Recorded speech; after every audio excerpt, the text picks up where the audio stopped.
Now, instead of filing the charges or the case in Manhattan, they chose to file it in Brooklyn, where the Third Avenue company was actually located. Right. That is what they needed to do because that's where the. Now, who came up with that idea? Was it I Arthur think that was her father Thomas? That was Chester Arthur. And Okay. He realized he had to file a case there. It was a civil case, and it needed to be where the owners were. The father's the one who came up with this strategy, and apparently, Chester Arthur agreed with it and went along with it. Right. But it was really the father who, in a letter that I located, who wrote that what they really hoped was to get damages from this company, in that they hoped that it would make them all realize that it was just not worth having these segregated cars. And the idea was not to just win for Elizabeth, but for everyone in that situation, and it worked. They did win, and the Third Avenue Railroad Company took down those signs.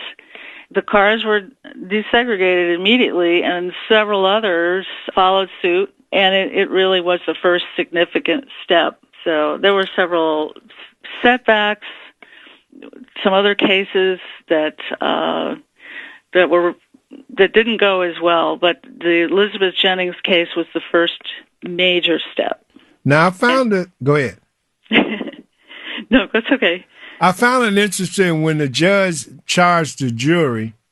He explained what the law was, and the company couldn't exempt themselves from what their employees did. And if they believed Elizabeth, and also she was lucky enough to be a beneficiary of a bystander who said, if you needed a witness to what happened, I'm there.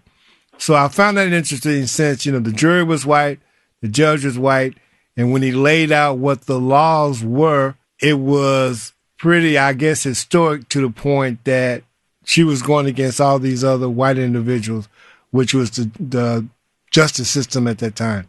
Right.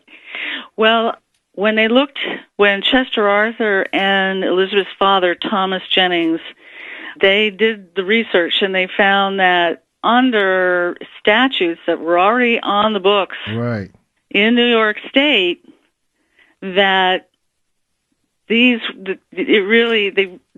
statutes needed to be, they had to be followed, they had to be respected.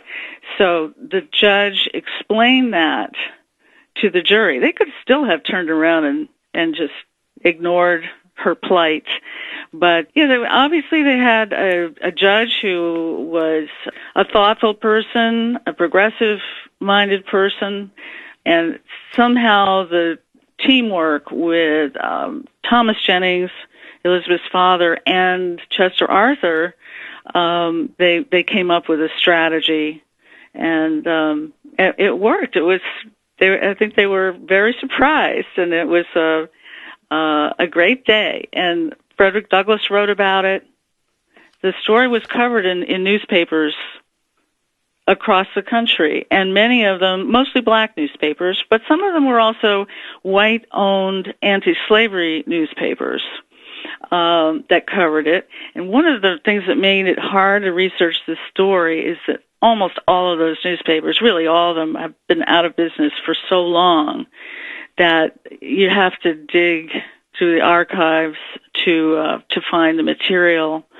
There was an entire, I guess, cluster of these very important anti-slavery papers, as well as the black press, which, as you know, was incredible and just incredibly active and doing very important work.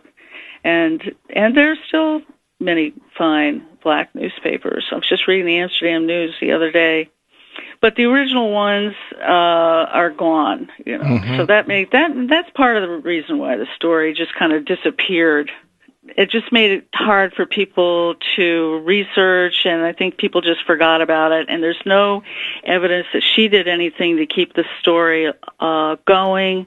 She just went right back to teaching, and in fact, she did something very interesting. When she was a very old lady, right before she died, she started the first free black kindergarten in New York, right, in her home. Exactly. So this was a woman who, teaching was her first love, and she was still breaking new ground right up till the time she died in 1901. I also found it interesting, the trial was held February 22nd, 1855, and at the time of this interview, it's kind of frigid here in America. And as we stated earlier, the trial was in Brooklyn, but the Brooklyn Bridge has yet to be built. Right. So if the temperatures were anything like it is today where you are and like it is in Central Texas, it was pretty frigid. Plus, they had to cross a river that was kind of treacherous, to say the least, at that time.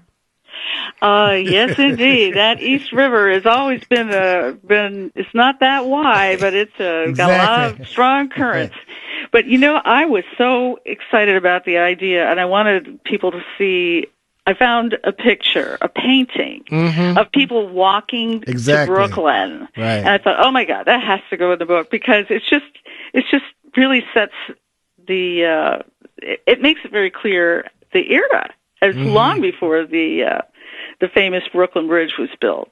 And so if it was cold enough, you had to walk because the little ferries couldn't go. Exactly. I just loved details like that, and I've tried to find as many as I could to make the story come alive. Now, what was it like, since it was so long ago, that most of the research, if you could find any researchers on microfilm or microfiche? Oh boy, that whole microfilm, microfiche thing. Let me tell you. Being a journalist, so you have a good idea of what that process was like, and then actually trying to review it on modern technology. Well, there fortunately more and more things are becoming available on the internet. Though we're a long way from getting everything on the internet, that's for sure. It really is still a matter of going to the Schomburg or the main branch of the New York Public Library and finding a date that you think might be the right one, and you give a little slip of paper to the librarian, and they get as excited as you do, and say, oh, I hope we have that.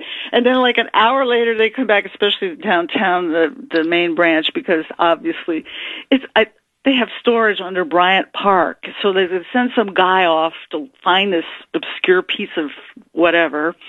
And then you sit there with that machine, and I needed glasses after this book. I'm telling you, that never did before.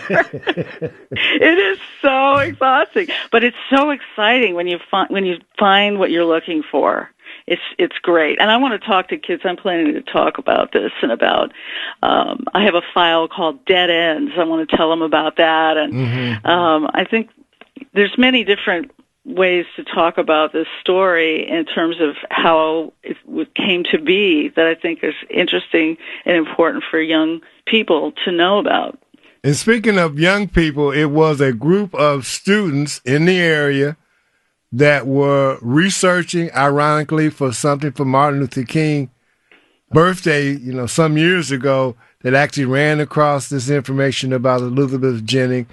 And they couldn't have the park named after, but they had a street sign close to the area where the streetcar incident occurred. Yes, they did. And, I interviewed the teacher, and she's wonderful. The teacher encouraged them to do this, and they did, and they learned all about getting signatures, and they got the street sign up for her, and I thought it was great. My goal, I'd like to see a statue.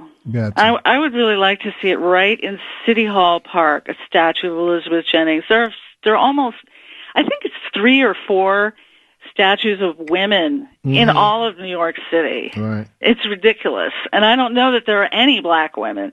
So she would be great, and it needs to be in a place like City Hall Park, not some obscure place that people might not come across it. So, but those kids were great, and I thought I would add that to the book because I wanted to maybe give the idea to other kids that you can do this. You can try and help preserve history. What do you want readers to come away with?